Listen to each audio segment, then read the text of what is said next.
बच्चन महाराज साहब, भाग चौथा। मन का रोग और उसकी संभाल और घड़त। वचन 53। घड़त की जरूरत और उसका फायदा।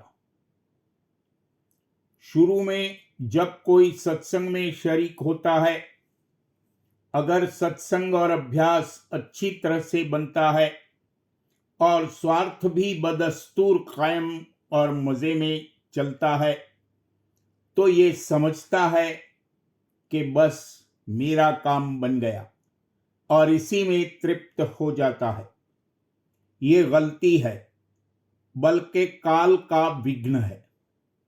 जब तरक्की होगी तब तन मन के बंधन ढीले किए जाएंगे, यानी हर तरह की तंगी इसको होगी। तन से दुखी, मन से दुखी और धन न होने से दुखी होगा। मगर इसमें इसकी घड़त होती है, और जो के शरण में आए हैं, घड़त तो उनकी जरूर ही होगी। ये प्याला है तो कड़वा, मगर पिलाया जरूर जावेगा। जैसे लड़का रोवे चाहे चिल्लावे, मैया कड़वी दवा जरूर पिलाती है। इसी में उसका फायदा मुतसव्वर है। जब ताकत इसमें आ जाती है, तब घड़त की कार्रवाई शुरू होती है। पर इसमें भी राधा स्वामी दयाल हिकमत अमली करते हैं, यानी कुछ अरसे घड़त हुई, फिर जैसे जख्म पर मलहम लगाते हैं, कोई अरसे तक छोड़ देते हैं और खातिर करते हैं। वक्त मुनासिब पर फिर घड़त शुरू करते हैं। कहने का मुद्दा ये कि बगैर घड़त के इसका काम हरगिज नहीं हो सकता है, और इसी को ये कुदया समझता है और पुकारता है कि मेरे साथ बड़ा तशद्दुद हो रहा है। मगर असल में यही निज दया और यही तरक्की का निशान है।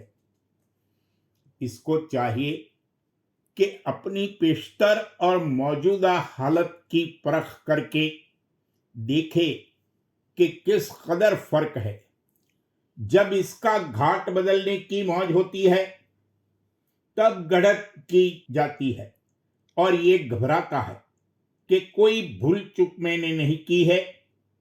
फिर ये क्या बाइस है जो सख्त चोट लगाई जाती है। पर मालूम हो कि जिस घाट पर के अब बैठा हुआ है, वहां से हटाया जाता है। कोई कसूर किया होता तो उसमें इस कदर जोश और तपन नहीं होती और न घाट बदलता।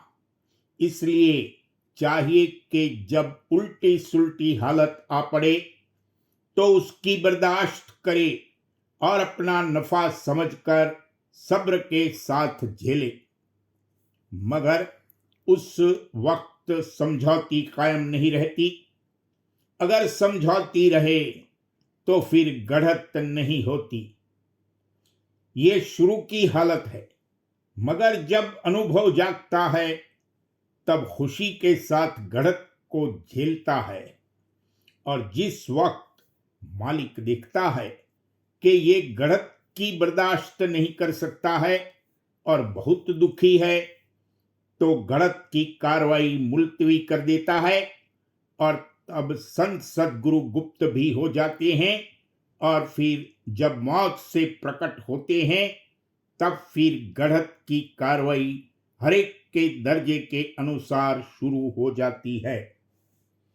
मन की घड़त करावें दम दम, वह हैं मित्र वही हैं हमदम।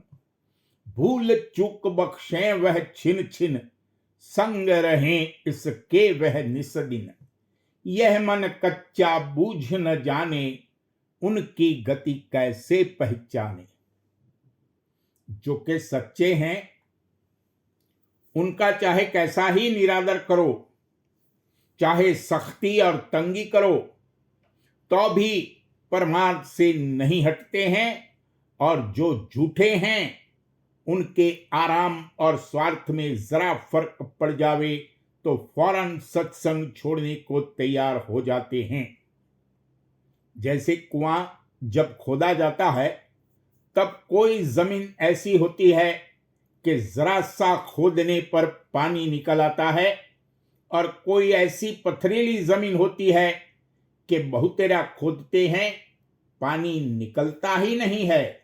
इसी तरह बाज जीव ऐसे होते हैं कि थोड़ी सी गलत होने से गिलाफ यानी पर्दा उनका दूर हो जाता है और चैतन्य यानी शब्द और अमृत की धार प्रकट हो जाती है। और कोई ऐसे हैं कि बहुतेरी उनकी गलत होती है, कुछ भी असर नहीं होता, हमेशा नमदा बुद्धि और ऊसर जमीन के माफिक खाली रहते हैं। कहने का मुद्दा यह है कि जिस पर ज्यादा तह चढ़े हुए हैं उसकी ज्यादा गड़त होती है और धार देरी से प्रकट होती है, और जिस पर कम गलाफ हैं उसकी कम गड़त होती है और फौरन ही थोड़े अरसे में अमृत की धार उसके घट में जारी हो जाती है।